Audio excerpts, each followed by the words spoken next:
Good evening everyone. Welcome back to special education classes. तो आज हम अपनी जो है नई यूनिट, क्या है यूनिट 2, यूनिट 2 के बारे में पढ़ते हैं। और आज कोशिश करेंगे कि आज हम ये जो है पूरी करके ही उठे। ठीक है। यूनिट 1 हमने ऑलरेडी पूरी कर चुकी है। ठीक है। अब यूनिट 2 में देखते हैं क्या क्या है। यूनिट 2 में है लोकोमोटर डिसेबिलिटी के बारे में जानना, विजुअल इम्पेयरमेंट के बारे में जानना, हियरिंग इम्पेयरमेंट के बारे में जानना, स्पीच एंड लैंग्वेज डिसऑर्डर के बारे में जानना, डेफ ब्लाइंडनेस और मल्टीपल डिसेबिलिटीज के बारे में जानना। ठीक है। तो आज हमें जो है ये पांचों सब टॉपिक्स जो है पूरे करने हैं यूनिट 2 के। ठीक है। तो अब पढ़ना स्टार्ट करते हैं। जैसे कि आपको नोट्स दिए जाते हैं, मैंने आपको शॉर्ट में जो है नोट्स दिए हुए हैं। ठीक है। लेकिन मैं समझाने और समझने पे ज्यादा बिलीव करती हूँ, तो आप समझने की पूरी कोशिश करिएगा। ठीक है। या पढ़ सकते हैं अगर आप पढ़ना चाहे तो। बाकी जो है मैं आपको समझाती हूँ कि लोकोमोटर डिसेबिलिटी असल में होती क्या है। ठीक है। लोकोमोटर डिसेबिलिटी क्या होती है? लोकोमोटर डिसेबिलिटी होती है, लोकोमोटर मतलब कि हमारे ग्रॉस और फाइन जो है स्किल्स या एबिलिटीज पे डिपेंड करती है। ग्रॉस और फाइन मोटर स्किल्स क्या होती है? जो हमारी क्रिया होती है, ग्रॉस होती है, फाइन होती है। सूक्ष्म, स्थूल। ठीक है। स्थूल और सूक्ष्म जो क्रियाएं होती है उनके बारे में हम जानते हैं। जैसे कि ग्रॉस क्या होती है? ग्रॉस होती है जैसे कि फाइन में हो गया राइटिंग, क्योंकि एक उंगली का काम होता है। निटिंग, बुनाई करना, लिखना, बुनाई करना। ग्रॉस में क्या हो गया? वॉकिंग, चलना। ठीक है। साइकिलिंग, वो भी चलने में ही आ जाएगा। तो ग्रॉस और फाइन होती है जिसके अंदर हमारी मोटर स्किल्स, हमारी जो है मोटर, हमारी जो मसल्स का, नसों का जो यूज होता है, उन्हें कहते हैं ग्रॉस और फाइन। लोकोमोटर मतलब कि हमारी मोटर स्किल्स में जो है डिसेबिलिटी, कमी पाई जाए, डिफिकल्टी पाई जाए, तो उसे कहते हैं लोकोमोटर डिसेबिलिटी। अब ये होती क्या है? इसमें हमें जो है चलने फिरने में चलने फिरने में या कुछ काम करने में, या फिर कुछ काम करने में दिक्कत आए, कठिनाई आए, डिफिकल्टी आए, कुछ काम करने में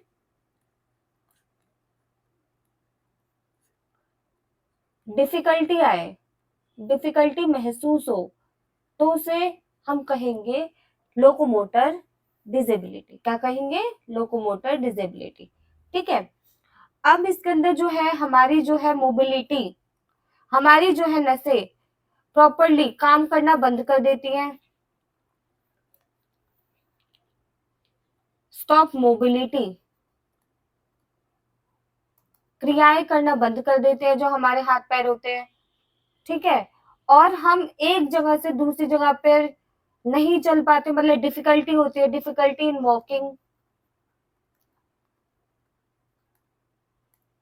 वॉकिंग, कुछ चीज को उठा के रखने में, प्लेसिंग, मतलब ओवरऑल ये हमारी नसों से या क्रियाओं से रिलेटेड जो है ये दिक्कत होती है। ठीक है।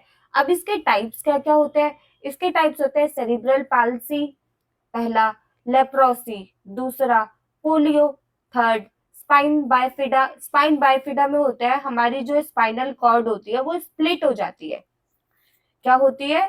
स्पाइनल कॉर्ड जो है स्प्लिट हो जाती है, स्प्लिट स्पाइन, तो उसे कहते हैं स्पाइन बाइफिडा। ड्वार्फिज्म, बोनापन आ जाता है, क्योंकि जो है अगेन हमारी जो नसें हैं, जो थायराइड ग्लैंड जो होता है, जो हमारे ग्लैंड्स होते हैं जो कि रिलेटेड होते हैं हमारे हार्मोनल चेंजेस में, वो काम करना बंद कर देते हैं। तो मस्कुलर डायस्ट्रोफी आ जाती है, मसल्स में कमी आ जाती है, अनडेवलप्ड ऑर्गन्स हो जाते हैं, हमारे जो अंग है वो अनडेवलप हो जाते हैं, मतलब पूरी तरीके से प्रॉपरली जो है डेवलप नहीं हो पाते। मल्टीपल स्क्लेरोसिस, ये जो है इसके टाइप्स है। कितने टाइप्स है लोकोमोटर डिसेबिलिटी के? 8 टाइप्स है। ठीक है, अब बात करते हैं टाइप्स की। अब पूरा पढ़ेंगे। पोलियो, पोलियो क्या होता है? पोलियो जो रोग होता है ये पैरों को ज्यादा इफेक्ट करता है। किससे ज्यादा इफेक्ट करता है? पैरों को। अफेक्ट मसल्स ऑफ लेग्स, पैरों की नसों को ज्यादा जो है अफेक्ट करता है, पीड़ित करता है। ठीक है, पोलियो जो वायरस होता है ये जो होता है कंटेजियस होता है, फैलने वाला होता है। लेकिन जो ये पोलियो है ये हमारी दिमागी कोई दिक्कत नहीं करता। Give no mental problem, no mental problem, दिमाग में कोई दिक्कत पैदा नहीं करता। ठीक है, ये मेनली जो करता है दिक्कत, ये पैरों की मसल्स को, नसों को जो है दिक्कत पहुंचाता है, हानि पहुंचाता है। ठीक है, और ये फिजिकली ही हमें कमजोर करता है।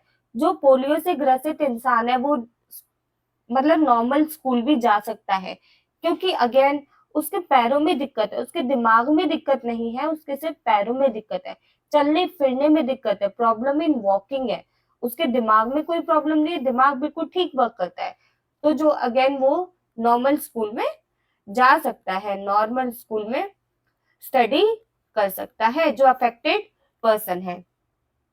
ठीक है, और जो है ये 3 टाइप्स का होता है, 3 टाइप्स। पोलियो जो है 3 टाइप का होता है। क्या टाइप्स होते हैं? एबॉयटिक, नॉन पैरालाइटिक, पैरालाइटिक। ये सिर्फ आपको जो है नाम लिखने हैं जब लोकोमोटर डिसेबिलिटी के बारे में आपसे पूछा जाता है। आपको जो है जो इसका डिस्क्राइब किया जाएगा वो आपके जो फर्दर एग्जाम्स होंगे, जिस जो कि नौकरी वाले एग्जाम्स होते हैं उसमें इंपॉर्टेंट होता है। सिर्फ अभी आपको जो है बेसिक नाम पता होने चाहिए कि कौन से नाम है, एबॉयटिक, नॉन पैरालाइटिक, पैरालाइटिक। ठीक है, अब इफेक्ट क्या क्या करता है ये, इफेक्ट क्या क्या करता है? इफेक्ट्स क्या क्या इफेक्ट करता है, क्या क्या मतलब किस किस चीज को हानि पहुंचाता है ये लेके आता है पैरालिसिस, पैरालिसिस इन लेग्स मेनली। जो है पैर काम करना बंद कर देते हैं तो लेग्स जो है पैरालाइज हो जाते हैं।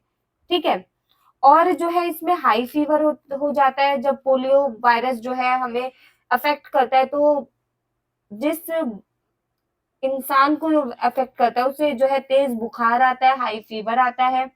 ठीक है, वॉमिटिंग होती है, उसे वॉमिट करता है, नसों में पेन होता है, मसल्स में जो है दर्द होता है, मसल पेन। ठीक है, और क्या करता है, उसे जो है सांस लेने में और ब्रीद करने में, मतलब मेनली उसे गले में और सांस लेने में जो है प्रॉब्लम होती है, throat and breathing problem, problem. अब प्रिवेंशन, रोका कैसे जा सकता है ये पोलियो जो है? पहला तो फुल ट्रीटमेंट कराया जाए, ट्रीटमेंट ही हर चीज का इलाज है। ठीक है, इलाज कराना पूरा, फुल ट्रीटमेंट दिया जाए। जो पीड़ित व्यक्ति है उसे न्यूट्रिशन अच्छा दिया जाए, खाने पीने का ध्यान रखा जाए पूरा। ठीक है, हेल्दी इन्वायरमेंट दिया जाए, अनुकूल जो है वातावरण दिया जाए उसे। ठीक है, साफ सफाई रखी जाए, क्लीनलीनेस, आसपास जो है साफ सफाई रखी जाए, और प्रॉपर जो है उसे टाइम टू टाइम में वैक्सीन लगाई जाए वायरस के अगेंस्ट।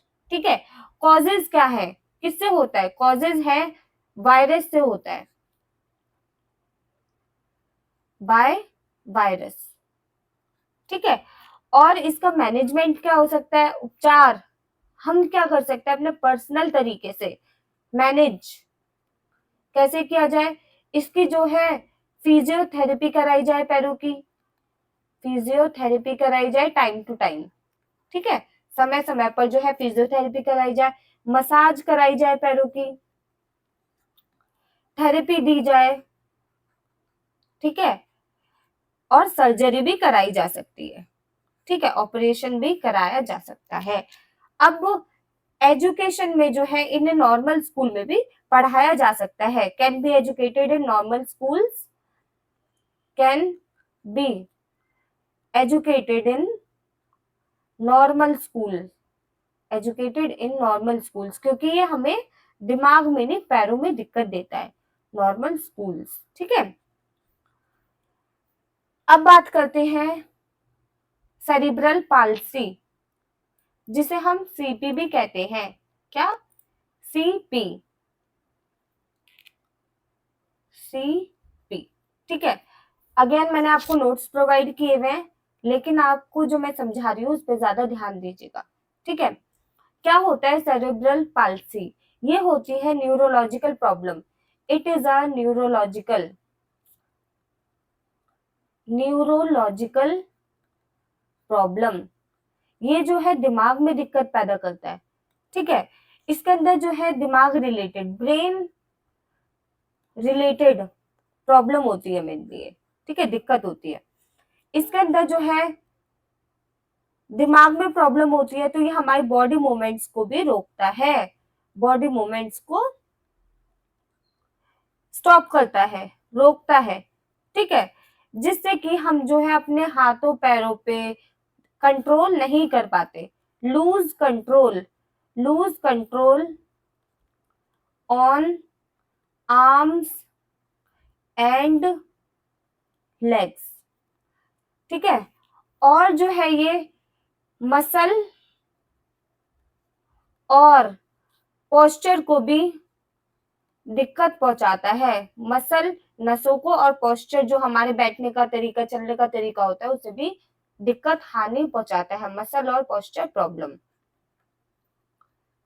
अगेन मैं रिपीट करती हूँ, सेरिब्रल पाल्सी को सीपी कहा जाता है। सीपी क्या होती है, न्यूरोलॉजिकल प्रॉब्लम होती है, न्यूरोलॉजिकल मतलब दिमाग रिलेटेड प्रॉब्लम होती है। इसके अंदर जो है बॉडी जो है मूव करना बंद कर देती है, बॉडी, हमारा शरीर जो है इधर से उधर टहलना, बैठना, चलना फिरना, ठीक है, ये सब बंद कर देता है। इसके अंदर हम जो है अपना कंट्रोल खो देते हैं हाथों पे और पैरों पे, ठीक है। और जो है ये हमारी नसों को और पोस्चर को भी हानि पहुंचाती है, ये जो प्रॉब्लम है। इसके अंदर हम ना ढंग से बैठ पाते, ना उठ पाते, मतलब अपना जो है अपने शरीर पे कंट्रोल हम खो देते हैं पूरी तरीके से, ठीक है। अब इसके सिम्टम्स क्या क्या है वो देखते हैं। सिम्टम्स, सिम्टम्स क्या है इसके, सिम्टम्स है हमें जो है मतलब कैसे पहचाना जा सकता है, डिफिकल्टी, प्रॉब्लम होती है हमें चलने में, टहलने में, बोलने में या पकड़ने में, डिफिकल्टी इन वॉकिंग और होल्डिंग, किसी भी चीज को पकड़ने में, ग्रिप करने में हमें जो है दिक्कत होती है, ठीक है। और हमारी जो मसल जो होती है वो अगेन कुछ ना कुछ ऐसी बदलाव दिखाती रहती है कि हमें समझ में आ जाता है कि हमें कुछ न्यूरोलॉजिकल प्रॉब्लम हो चुकी है।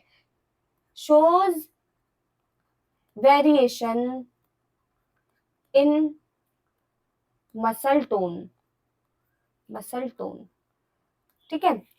अब इसके जो है टाइप्स क्या क्या है, टाइप्स देख लेते हैं, टाइप्स ऑफ सीपी क्या क्या है। पहला है स्पास्टिक, कितने टाइप्स का है, 3 टाइप का है, 3 types, types of CP 3 types. First है स्पास्टिक, दूसरा है अटेक्सिया, थर्ड वन इज एथेटॉइड और डिस्काइनेस डिस्काइनेटिक, डिस्काइनेटिक। अब ये क्या क्या होता है, स्पास्टिक में जो है हमारी जो मसल्स होती है वो बहुत हार्ड हो जाती है, स्टिफ मसल्स, मसल्स जो है बहुत कठोर हो जाती है, ठीक है, एकदम रिजिड हो जाती है, एकदम स्टिफ हो जाती है। अटेक्सिया में हमारा जो है बैलेंस खत्म हो जाता है, लैक ऑफ बैलेंस, बैलेंस करना चीजों को, अपने पोस्चर को, चलने फिरने के तरीकों को हम भूल जाते हैं, लैक ऑफ बैलेंस। और क्या होता है, मसल कोऑर्डिनेशन भी हम भूल जाते हैं, मसल कोऑर्डिनेशन को भी हम खत्म कर लेते हैं। अब थर्ड टाइप है एथेटॉइड और डिसकाइनेटिक। ये क्या होता है, इसके अंदर जो है हमें शेकीनेस और ट्रेमोर्स फील होते हैं बॉडी में, ट्रेमोर्स इन बॉडी, मतलब झटके महसूस होते हैं, झटके महसूस होते हैं हमें अपने शरीर में। ठीक है, अगर हमारी बॉडी में झटके महसूस हो रहे हैं तो हम समझ सकते हैं कि एथेटॉइड या डिसकाइनेटिक सेरिब्रल पाल्सी हो सकती है। अगर हम अपना बैलेंस या मसल कोऑर्डिनेशन भूल जाते हैं तो वो अटैक्सिया हो सकती है, ataxia type of cerebral palsy. और अगर हमारी जो है जो नसें हैं वो कठोर हो जाती है तो हमें स्पास्टिक सेरिब्रल पाल्सी हो सकती है। ठीक है, अब इसके अंदर क्या होता है, क्यों होता है ये, इसके अंदर एबनॉर्मल ब्रेन डेवलपमेंट की वजह से होता है, एबनॉर्मल ब्रेन डेवलपमेंट की वजह से चीजें हो सकती है। Why it happens, because of abnormal brain development. ठीक है, इसके अंदर जीन म्यूटेशन, जीन म्यूटेशन हमारे जो वंश जो है वो बदलते रहते हैं, म्यूटेट करते रहते हैं, इधर से उधर जाते रहते हैं या बदलते रहते हैं कॉन्टिन्यूअसली, तो उससे भी हमें सीपी हो सकती है। ठीक है, हमारी बॉडी में ऑक्सीजन की कमी हो तो उससे भी हमें सेरिब्रल पाल्सी हो सकती है। ठीक है, हमें जो है प्रेगनेंसी के टाइम अगर स्ट्रोक, झटके महसूस हो लगातार कॉन्टिन्यूअसली तो उससे भी हमें सीपी हो सकती है, या कोई इंजरी हो गई हो, चोट लग गई हो या हेमरेज हुआ हो कभी, तो उससे भी हमें सेरिब्रल पाल्सी हो सकती है। अब इसे प्रिवेंट कैसे किया जा सकता है, बचाव कैसे किया जा सकता है, अगेन वो ही हेल्दी इन्वायरमेंट दिया जाए। ठीक है, न्यूट्रिशन का ख्याल रखा जाए जो पीड़ित व्यक्ति है उसका। ठीक है, क्लीनलीनेस, साफ सफाई रखी जाए। ठीक है, और टाइम टू टाइम उसे वैक्सीनेशन, उपचार कराया जाए, तो इससे हमारी रोकथाम हो सकती है सेरिब्रल पाल्सी की। ठीक है, अब बात करते हैं third type of locomotor disability which is muscular dystrophy. ये क्या होती है इसके बारे में आप देखते हैं। मस्कुलर डायस्ट्रोफी क्या होती है, मैंने आपको नोट्स प्रोवाइड किए हैं, आप पढ़ सकते हैं, बाकी मैं समझाती हूँ। ठीक है, ये क्या होती है, ये 3 ईयर में, जब बच्चा 3 साल का होता है, 3 years ऑफ एज में हम पहचान सकते हैं कि जो है बच्चा पीड़ित है मस्कुलर डायस्ट्रोफी से, 3 years ऑफ एज। पहली बार कब पहचानी गई थी, पहली बार 1890 में पहचानी गई थी। ठीक है, ये होती है हेरिडिटरी, हेरिडिटरी मतलब कि वंशानुक्रमित, वंशानुगत, मतलब ये हमें पेरेंट्स से भी, जेनेटिक्स में भी हमारे हो सकती है। ठीक है, तभी हमें आ गई हो, अपने माँ बाप से हमारे में ट्रांसफर हो गई हो। ठीक है, ये भी अगेन न्यूरोमस्कुलर डिसेबिलिटी है, न्यूरोमस्कुलर, दिमागी, मतलब कि जो है दिमागी जो नसों में दिक्कत पाई जाती है तो उससे हमें मस्कुलर डायस्ट्रोफी हो सकती है। ठीक है, ये अगेन जो है ग्रॉस मोटर स्किल्स को अफेक्ट करती है। ग्रॉस मोटर मतलब जो हम मोटे मोटे काम डेली के करते हैं वो भी हमें करने में प्रॉब्लम आती है, ग्रॉस मोटर डिसेबिलिटी होती है। ठीक है, कोई आपसे पूछेगा कि ग्रॉस मोटर डिसेबिलिटी कौन सी होती है तो आप बोल सकते हैं मस्कुलर डायस्ट्रोफी। ठीक है, इसके अंदर क्या होता है, ये सारी नसों को जो है हानि पहुंचाती है, effect all muscles of our body. ठीक है, और ये जो है इसके अंदर जो पीड़ित व्यक्ति है वो कंटिन्यूअसली लगातार जो है अपनी नसों में जो है मसल्स में मतलब वीकनेस, कमजोरी महसूस करता है। Continuous and regular weakness in muscles. ठीक है, अब इसके टाइप्स देखते हैं। टाइप्स क्या क्या है मैंने यहाँ पे मेंशन किया हुआ है, मायोटोनिक, बेकर, कॉन्जेनिटल, और ऐसे ही 9 टाइप्स की ये जो है मस्कुलर डायस्ट्रोफी होती है। आपको सिर्फ 2-3 नाम याद करने, फिर आप ईटीसी करके लिख सकते हैं, 9 टाइप्स की होती है। अब बात करते हैं कॉजेज की, कि क्या फैक्टर्स रेस्पॉन्सिबल है कि हमें मस्कुलर डायस्ट्रोफी हो जाती है। जेनेटिक, अगेन वंशानुगत, मतलब माँ बाप से ट्रांसफर हो, या हमें खाने पीने में प्रॉब्लम हो, दिक्कत हो, कमी हो, lack of proteins intake in body.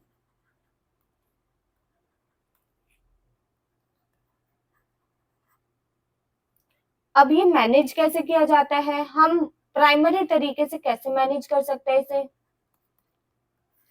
जैसे सेरिब्रल पाल्सी का था वैसे ही इसमें है, एक्सरसाइज करे जो पीड़ित व्यक्ति है, वैक्स थेरेपी करा सकता है, मोम की जो थेरेपी होती है मोम से, ठीक है, वैक्स थेरेपी करा सकता है, मसाज करा सकता है, हाइड्रोथेरेपी पानी की थेरेपी करा सकता है,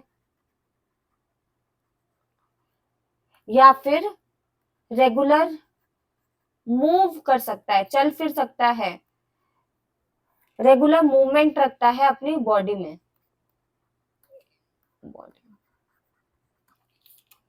एजुकेशनल इम्प्लीकेशन क्या है, जो बच्चा या जो व्यक्ति मस्कुलर डायस्ट्रोफी से पीड़ित है, या तो उसे स्पेशल एजुकेशन दी जा सकती है कि उसे तैयार किया जाए बेसिक चीजें करने के लिए, या फिर उसे इंक्लूसिव एजुकेशन में भी पढ़ाया जा सकता है। जरूरी नहीं है कि उसे स्पेशल में रखा जाए, उसे इंक्लूसिव क्या होता है, जिसके अंदर स्पेशल बच्चे भी होते हैं और जिसके अंदर नॉर्मल बच्चे भी होते हैं, और वो एक छत के नीचे पढ़ते हैं, तो उस वाले इन्वायरमेंट में भी इन्हें पढ़ाया जा सकता है। ठीक है, अब बात करते हैं विजुअल इम्पेयरमेंट।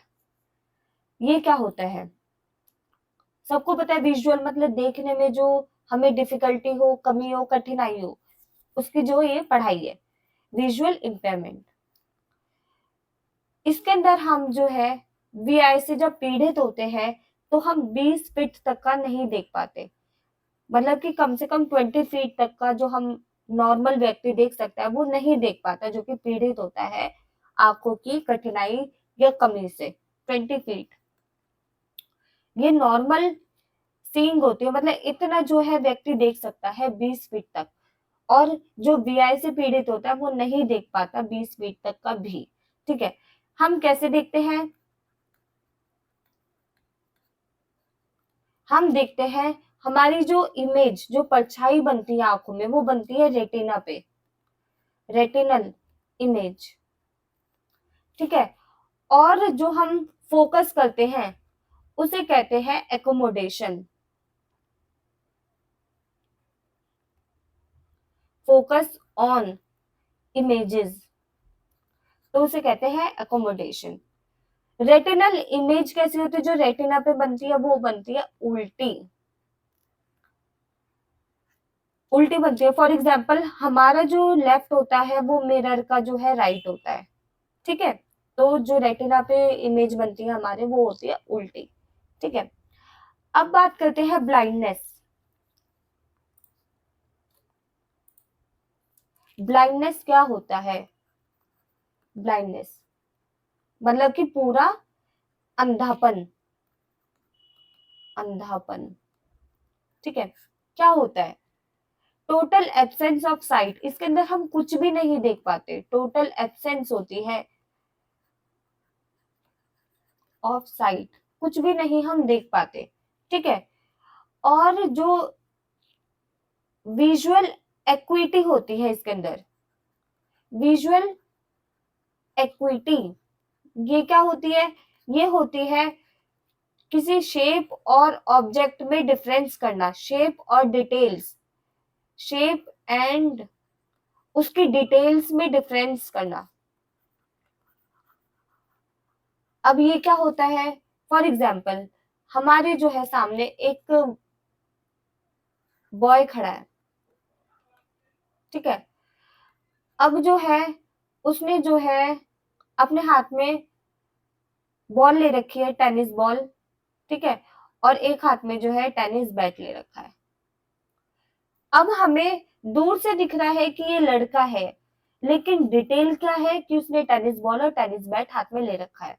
ये उसकी डिटेल हो गई। शेप क्या हो गई कि हाँ एक लड़का है, कोई व्यक्ति है, ठीक है। और डिटेल क्या हो गई कि उसके एक हाथ में टेनिस बॉल है और एक में बैट है। ये हो गई डिटेल्स। तो विजुअल एक्विटी होता है कि शेप और डिटेल में जो है अंतर कर पाना, वो होता है विजुअल एक्विटी।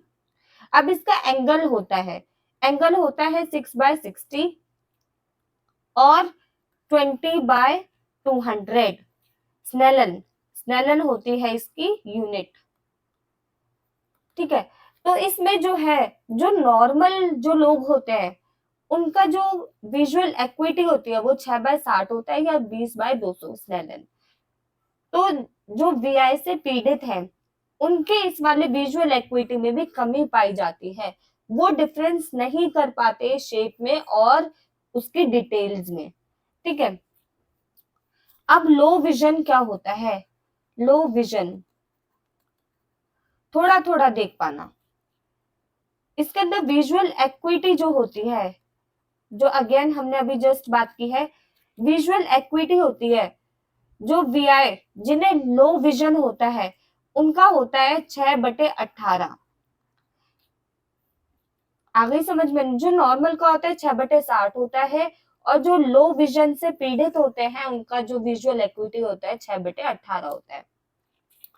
अब बात करते हैं जो नॉर्मल व्यक्ति है, नॉर्मल विजन जो होता है वो कहाँ तक जाता है? 200 फीट तक भी चला जाता है यूजिंग बाइनोक्यूलर्स। मतलब जो दूरबीन की मदद से हम 200 फीट तक भी देख सकते हैं, 200 फीट तक हम देख सकते हैं। अब ब्लाइंडनेस के भी टाइप्स होते हैं। टाइप्स कितने टाइप्स का होता है? 3 टाइप का होता है। नाइट ब्लाइंडनेस, जो कि विटामिन ए की कमी से होती है, डेफिशिएंसी, कमी से। इसके अंदर क्या होता है कि दिन में तो हम पूरा देख पाते हैं, दिन में जो पीड़ित व्यक्ति होता है नाइट ब्लाइंडनेस में, वो पूरा बराबर देख पाता है, लेकिन रात में कुछ भी नहीं देख पाता वो। तो वो व्यक्ति नाइट ब्लाइंडनेस से जो है पीड़ित होता है। और ये किसकी कमी से होता है? ये होता है विटामिन ए की कमी से, ठीक है। अब बात करते हैं कलर ब्लाइंडनेस। दूसरा टाइप है कलर ब्लाइंडनेस। इसके अंदर हम जो है रंगों में भेदभाव नहीं कर पाते, unable to difference in normal colours, normal और प्राइमरी कलर्स। प्राइमरी कलर्स में हम जो है भेदभाव नहीं कर पाते। अब ये क्या होता है? Primary colours blue, red, green में हम जो है भेदभाव नहीं कर पाते। अब तीसरा टाइप होता है स्नो। अब ये स्नो क्या होता है? स्नो ब्लाइंडनेस, ये जो है टेम्परेरी होती है। दिस इज टेम्परेरी, मतलब कि थोड़े टाइम के लिए ही होती है ये किसकी वजह से होती है? जब हमारा जो कॉर्निया है, कॉर्निया में जो है स्वेलिंग आ जाती है, स्वेलिंग इन कॉर्निया, ठीक है। उसकी वजह से हमें जो है स्नो ब्लाइंडनेस हो जाती है। इसके अंदर हम जो है लाइट में, रोशनी में कलर्स नहीं देख पाते, unable to see colours in light. अब बात करते हैं हियरिंग इम्पेयरमेंट की, सुनने की कमी। ये क्या होती है? जो नॉर्मल व्यक्ति होता है वो सुन पाता है 0 से 25 डेसिबल तक। डेसिबल जो है यूनिट होती है सुनने की, हियरिंग, ठीक है। इसके अंदर क्या होता है कि हमारे जो है, सबसे पहले हियरिंग इम्पेयरमेंट क्या होता है ये जानने से पहले हम देखते हैं कि सुनने का प्रोसेस कैसा होता है हमारे कान में। हियरिंग का जो प्रोसेस होता है, तीन जो है हड्डियों तीन जो है हड्डियां रिस्पॉन्सिबल होती है, जिम्मेदार होती है, जिससे कि हम सुन पाते हैं। ईयर्स की वो जो है हड्डियां होती है, कौन कौन सी होती है? मैलियस, इनकस और स्टेपीज।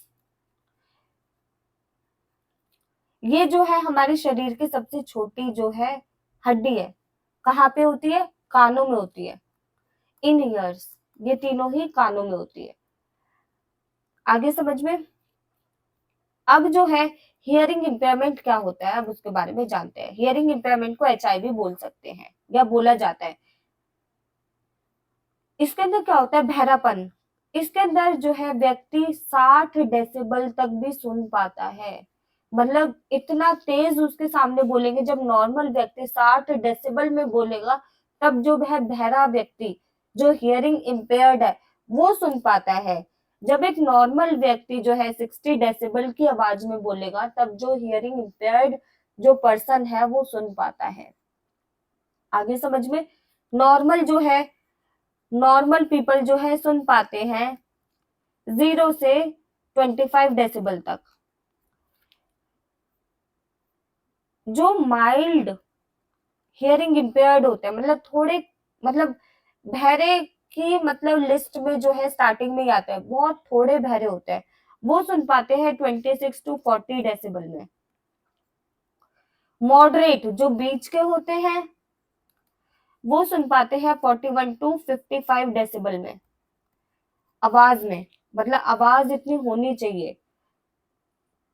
और जो सीवियर बहुत ही ज्यादा हियरिंग इम्पेयर्ड होते हैं वो सुन पाते हैं 55 टू 90 डेसिबल में। जब उनके सामने जो है बोला जाता है तब वो सुन पाते हैं।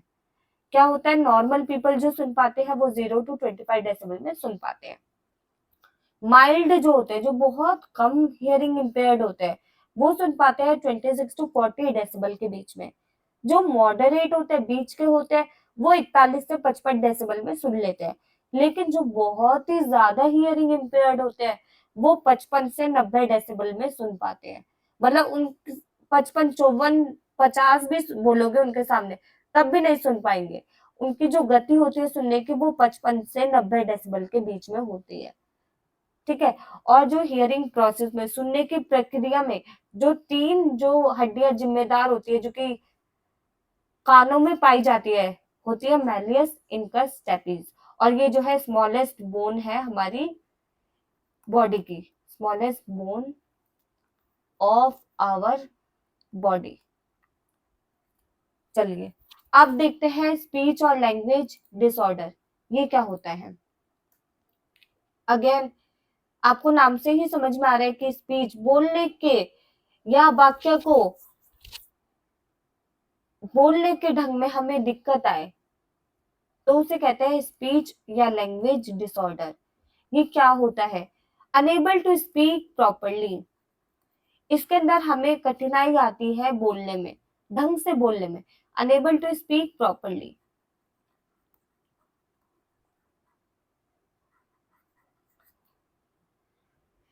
और ये मतलब 2 साल का बच्चा हो जाता है, वो सिंपल बेसिक वर्ड्स भी नहीं बोल पाता है। Even reaching 2 years of age, जब एक बच्चा जो है 2 साल की आयु तक भी पहुंच जाता है, वो बेसिक या नॉर्मल वर्ड्स भी नहीं बोल पाता, तो उससे पता लगाया जा सकता है थोड़ा थोड़ा कि ये स्पीच और लैंग्वेज डिसऑर्डर से पीड़ित है। कितने टाइप्स का होता है? Receptive, expressive, resonance, influx, aphasia या डिसआर्थरिया। कितने टाइप्स का हो गया? 1, 2, 3, 4, 5, 6। 6 टाइप्स का जो है स्पीच और लैंग्वेज डिसऑर्डर होता है। और इसके अंदर जो है कॉमन जो स्पीच डिसऑर्डर्स होते हैं वो क्या होते हैं? आर्टिकुलेशन। आर्टिकुलेशन में हमें जो है प्रोनाउंसिएशन में मतलब कुछ वर्ड को बोलने में दिक्कत आती है। जैसे बच्चा रैबिट को वैबिट बोलेगा। क्या? मैं आपको नेक्स्ट स्लाइड में समझाती हूँ। आर्टिकुलेशन डिसऑर्डर, इसके अंदर जो है बच्चा प्रोनाउंसिएशन में difficulty in pronunciation of words, शब्दों को बोलने में दिक्कत आती है। बच्चा रैबिट को वैबिट बोलेगा, बच्चा हाउस को माउस बोल सकता है। ठीक है, इसी टाइप से जो है बच्चों को प्रोनाउंसिएशन में, बोलने में जो है शब्दों को दिक्कत आती है। दूसरा है फ्लुएंसी। फ्लुएंसी मतलब लगातार बोलने में दिक्कत आती है। सेंटेंस, एक पूरा वाक्य बोलने में दिक्कत आती है। Problem in words and sentence formation. क्या है? मतलब लगातार जो है वो बच्चा बोल नहीं पाता, उसे शब्द बोलने में लगातार या फिर वाक्य बोलने में लगातार जो है दिक्कत आती है। और इसी दिक्कत को बोल सकते हैं स्टटरिंग, मतलब हकलाता है। स्टटरिंग या स्टैमरिंग, हकलाता है बच्चा। अब आता है तीसरा वॉइस। वॉइस मतलब आवाज। वॉइस क्या होती है? या तो बहुत लाउडली बोलेगा, बहुत तेज बोलेगा, या बहुत कर्कश बोलेगा, कर्कश आवाज में, या बहुत ज्यादा सॉफ्ट बोलेगा। मतलब एक जो है नॉर्मल नहीं बोल पाता, या तो वो बहुत ज्यादा तेज बोलता है, या बहुत ज्यादा कर्कश बोलता है, या फिर बहुत ज्यादा सॉफ्ट बोलता है, कोमल तरीके से बोलता है, मतलब नॉर्मल तरीके से वो नहीं बोल पाता। अब बात करते हैं टाइप्स की। ये तो डिसऑर्डर के टाइप्स बोले हैं, अब स्पीच और लैंग्वेज डिसऑर्डर के जो है टाइप्स देखते हैं। अभी हमने पढ़ा है कि किस किस तरह की जो है ये प्रॉब्लम आ सकती है। अब इनके जो है सब टाइप्स देखते हैं। पेन का कलर बदल देते हैं। Types, types of language disorder.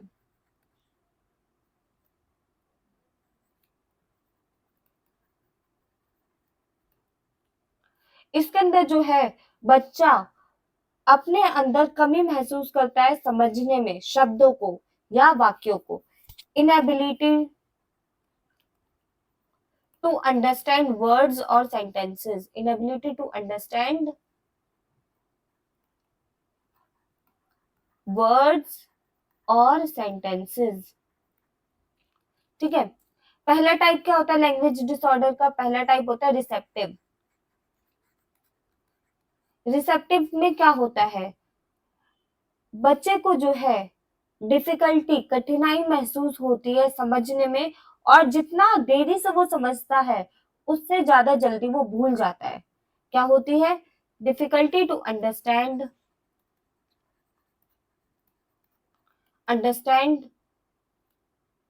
And then forget easily, बहुत जल्दी से वो भूल जाता है। Forget easily. अब बात करते हैं दूसरा टाइप, एक्सप्रेसिव। मतलब अपने आप को, अपना विचार रखना, अपने आप को एक्सप्रेस करना। ये क्या होता है? इसके अंदर जो है बच्चा जवाब देने में कठिनाई या दिक्कत महसूस करता है।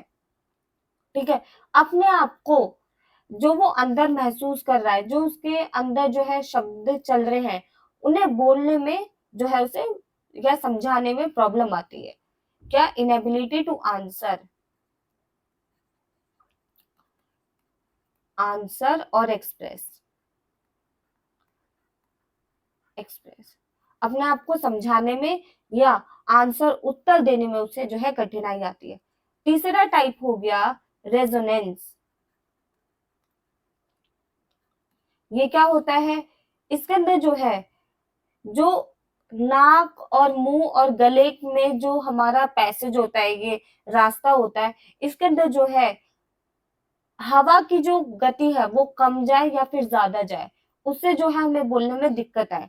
क्योंकि कुछ वर्ड्स हम नाक से बोलते हैं, कुछ वर्ड्स हम मुंह से बोलते हैं, पैलेट का प्लीते का यूज होता है, ठीक है। तो उसमें जो है हमारी कमी आ जाए, गले में कुछ दिक्कत आ जाए, तो उससे जो है हमें क्या लैंग्वेज डिसऑर्डर हो जाता है, रेजोनेंस हो जाता है हमें, ठीक है। ब्लॉकेज हो जाती है एयर पैसेज में, ब्लॉकेज इन थ्रोट, गले में, या फिर हवा के नली में, एयर पैसेज। चौथा टाइप हो गया इनफ्लक्स। इनफ्लक्स में क्या होता है, इनफ्लक्स में होता है हकलाना या बार बारी दोहराना, स्टैमरिंग, हकलाना बोलते हुए, या फिर एक ही चीज को रिपीट करना, स्टैमरिंग और repeating again and again, again बार बारी एक ही चीज को दोहराना या हकलाते हुए बोलना। अब पांचवा टाइप क्या है, अफेजिया। अफेजिया में क्या होते हैं, कुछ का कुछ बोलना, क्योंकि ये दिमाग की कमी से होता है, ब्रेन डिसफंक्शनिंग से होता है, ब्रेन फंक्शनिंग की कमी से होता है ये, तो हम कुछ का कुछ बोलते हैं, तो उससे होता है अफेजिया। ये एक एसएलडी भी है, एसएलडी स्पेसिफिक लर्निंग डिसेबिलिटी, ठीक है। और छठा टाइप है डिसआर्थरिया, यहाँ पे लिख देती हूँ, स्पेस है, डिसआर्थरिया। इसके अंदर क्या होता है, इसके अंदर जो है नसें कमजोर पड़ जाती है, वीक मसल्स, या फिर हमें जो है शब्द को बोलने में दिक्कत आती है, क्योंकि जो है हमारे दिमाग में कुछ डैमेज हो जाता है, कुछ जो है चोट लग जाती है, उसकी वजह से हमारी जो है दिमाग की नसें जो है कमजोर पड़ जाती है, जिसकी वजह से हम ढंग से बोल नहीं पाते, अपने आप अपने विचार नहीं रख पाते, ठीक है। अब देखते हैं डेफ ब्लाइंडनेस, ये क्या होता है, इसके बारे में आप जानते हैं। डेफ ब्लाइंडनेस क्या होता है, डेफ ब्लाइंडनेस से हमें समझ में आ रहा है कि इसके अंदर जो व्यक्ति है वो हियरिंग इम्पेयर्ड भी है और वो विजुअली इम्पेयर्ड भी है, मतलब उसे सुनने में भी प्रॉब्लम है और उसे देखने में भी प्रॉब्लम है, क्योंकि डेफ मतलब होता है बहरा और ब्लाइंड मतलब होता है अंधा। तो इसका मतलब हमें देखने में भी प्रॉब्लम आ रही है और हमें सुनने में भी प्रॉब्लम आ रही है, हाफ हाफ होता है, हाफ हाफ, 50% ये तो 50% ये, 50% बहरा तो 50% अंधा, तो हो जाते हैं हम डेफ ब्लाइंड, ठीक है। इसके अंदर हमारा जो मेन फैक्टर है वो है डेवलपमेंट में डिले, मतलब हमारा जो बॉडी डेवलप होती है उसके अंदर मतलब जो है सही तरीके से सही समय पर ना होए, तो उसकी वजह से हम डेफ ब्लाइंड हो जाते हैं, डिलेइंग इन डेवलपमेंट, ठीक है। ये डुअल डिसऑर्डर होता है, डुअल डिसऑर्डर, इसके अंदर दो डिसऑर्डर, दो कमियां, दो कठिनाइयां एक साथ होती हैं, ठीक है। अब बात करते हैं इसके टाइप्स की। टाइप्स क्या होते हैं, कॉन्जेनिटल या एक्वायर्ड। कॉन्जेनिटल मतलब बाय बर्थ, जन्मजात, जन्म से ही, या समय के साथ साथ हमारी बॉडी में कुछ कमियां हुई हो, कठिनाइयां हुई हो, जिसकी वजह से हम डेफ ब्लाइंड हो जाते हैं, ठीक है। अब बात करते हैं आज का last topic which is multiple disability. ये क्या होता है, मल्टीपल डिसेबिलिटी होता है जब शरीर में एक साथ बहुत सारी कमियां हो जाए, कॉम्बिनेशन ऑफ मैनी डिसेबिलिटीज, कठिनाइयां एट अ टाइम, एक साथ शरीर में बहुत सारी कमियां या फिर कठिनाई हो जाए तो उसे कहते हैं मल्टीपल डिसेबिलिटीज। मल्टीपल का मीनिंग ही होता है ज्यादा,